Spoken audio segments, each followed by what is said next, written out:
Welcome back. Thanks for joining me. Today, there's not really strength. You're just going to do a long workout and there's some abdominal accessory work afterwards. So the workout involves running, inchworms, and jump overs. All right, so for the inchworms, you could do an inchworm reach or an inchworm push-up or a combination of both. So for the inchworm, you're going to reach the ground, walk yourself forward, and you're going to stay in an engaged position. Try to get low as possible, and then you're going to walk yourself back. Or you're going to do the inchworm push-up. You're going to walk yourself forward, push up, and bring yourself back. All right, so those are the two inchworms that you're going to use. If you have a hard time doing either of those, you're still working on your push-up strength, then I would encourage that negative push-up. Good negative here, and then you're going to assist yourself on coming up. All right, then the jump overs, you're gonna want some sort of object to jump over. Okay, the higher it is, the harder it's gonna be. So I have a water bottle, and I'm just gonna hop over it, turn around. Or I could grab something higher. And that's going to be a little bit more challenging.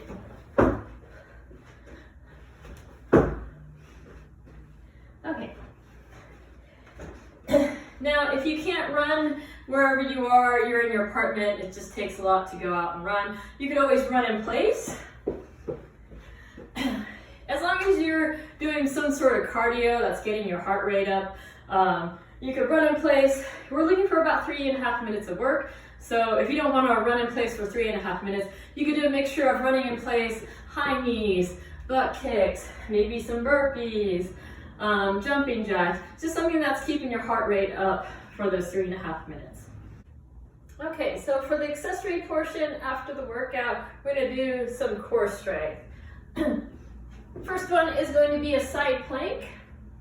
You always want your elbow underneath your shoulder, and you're going to engage that by pushing it into the ground. Now make sure that when you go into that plank, your elbow is still underneath the shoulder. I'll see a lot of people get their shoulder or elbow underneath, plank up, and notice how that elbow is now above the shoulder. So get that elbow right under, push into it. Now you're going to keep your belly tight. You're going to squeeze your butt cheeks. Make sure that when you're doing any core movement, you're also using your hips, all right? Core doesn't end from, there's not a distinct line from here to here, and that's where your core ends.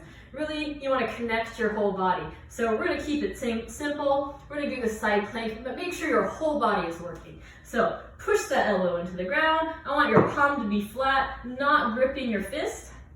And then, like I said, squeeze those butt cheeks, knees together, and then you should feel not just the abdominal working, but the side, the lat here, also your glute, your thighs, everything should be working.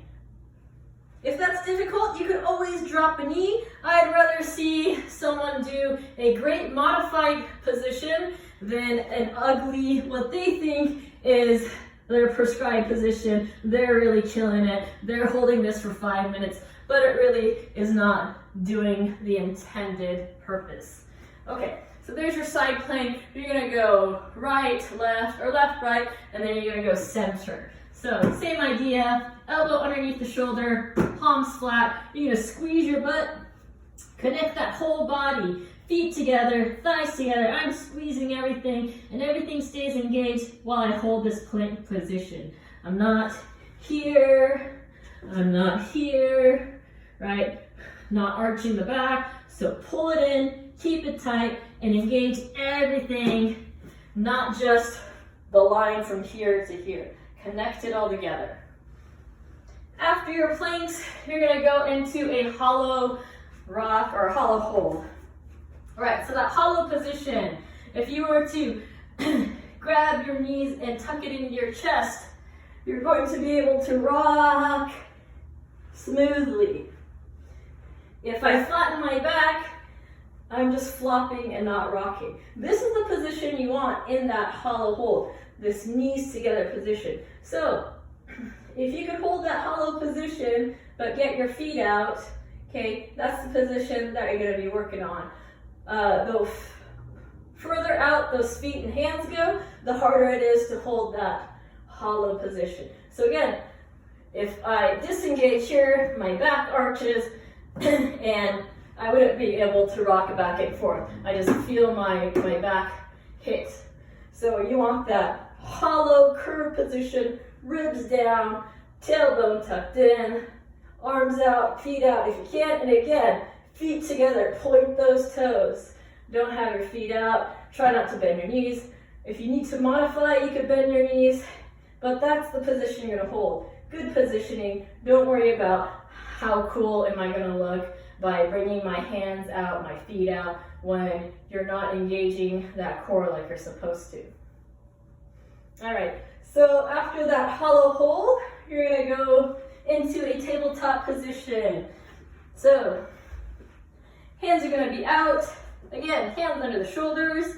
You're gonna have your knees bent, and then you're gonna push your hips up and try to get a straight line from the shoulders to the knees. And you're gonna hold it, squeezing your butt cheeks. And again, you want those the abdominals to be engaged, so not just shoving your hips up, but squeezing, keeping that tailbone tucked in. If that's super easy, you can make it a little bit harder by straightening your legs and doing the same thing. So not just shoving the hips up, but keeping that core tight, tailbone tucked in as you squeeze your butt cheeks. Alright, so those are the 3 abdominal core accessory movements that you're going to do after your 20-minute Metcon.